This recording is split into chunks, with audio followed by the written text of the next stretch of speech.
Jehovah's Witnesses and the United Nations. How the Watchtower Society Fooled Millions. Chapter 6, entitled NGO Privileges. So you would think that if you become an NGO in association with the UN, there's got to be some kind of privileges, benefits, or perks. Otherwise, why even bother to become a member? So why jump through hoops for a library pass when you could simply go to a free depository library or UNIC that holds the same information? So what did Watchtower Society ultimately gain by becoming an NGO? This is according to their website. Non-governmental organizations in general consultative status, special consultative status, and on the roster that express their wish to attend the relevant international conferences convened by the UN and the meetings of the preparatory bodies of said conferences shall, as a rule, be accredited for participation. Ding, ding, ding. That's what they gained. They gained the ability to not only attend these conferences, they also gained the ability to participate in them. So now the million-dollar question is, aside from using their library pass, did the Watchtower Society exercise its privilege to participate in NGO-related activities? And the answer is yes. So I'm going to read pretty much the rest of this chapter because it's got some pretty damning information, and this is where it gets juicy.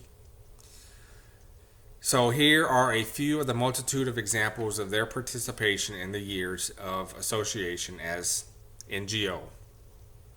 In 2000, the Watchtower Society participated in World Health Day 2000, sponsored by the UN-backed World Health Organization, or WHO, which was themed, quotes, "Safe blood starts with me. Blood save lives," end quote. In the commemorative book associated with this day, on page 7, it states, "This collection of World Health Day stories may also serve as a useful toolkit for blood safety activities in the future. We aim to create a global environment whereby safe donors give blood regularly and whereby 100% of donated blood is tested before transfusion. Blood shall be available when needed at affordable cost and used appropriately." Even though this blatant promotion of blood transfusion is against the JW doctrine banning blood transfusion as published at the time, we know the Watchtower Society attended anyways because on page 54 it states, "Of particular note was the presence of Jehovah's Witnesses at the event. All participants recognized and expressed their gratitude to the humanitarian actions of voluntary blood donors." The second instance of their participation. In October of 2000, the NGO known as the Administrative Center for Jehovah's Witnesses in Russia was listed among the participants who have all valued the human dimension meetings throughout the years and their various formats in the human dimension implementation meetings in association with the OSCE, a partner a partner of the United Nations which deals with security issues in Europe and deals heavily with military and political situations. Number 3, in May of 1999, the UN held a session on the prevention of the discrimination against and the protection of minorities in Geneva, Switzerland. Among the list of NGO representatives are number 1, Association of Jehovah's Witnesses, number 2, European Association of Jehovah's Witnesses for the Protection of Religious Freedom, and number 3, Jehovah's Witnesses in Russia, which was listed number 10 in the document. These observers did more than merely observe, as they also actively participated in actual discussions as well, number 29 in the document. You can also see the watchtower listed for the same event in paragraph 4.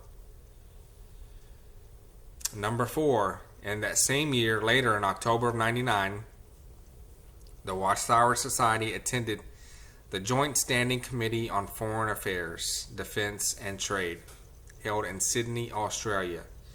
Don McLean, director of the Watchtower Bible and Tract Society in Australia, was listed as the Watchtower's representative on the list of witnesses to the session.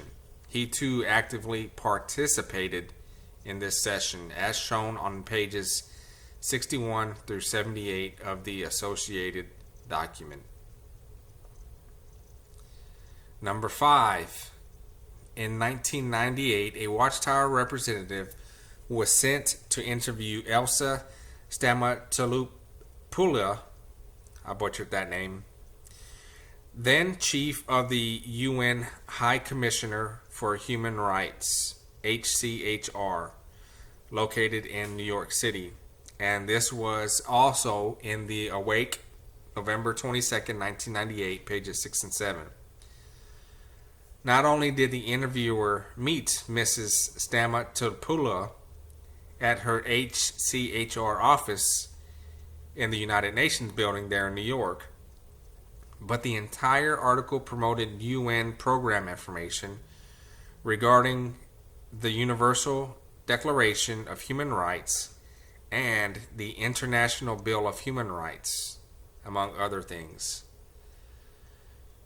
So here we have 5 of many instances of the Watchtower Bible and Tract Society and their other legal corporations not only attending these UN functions and conferences, but actively participating in them.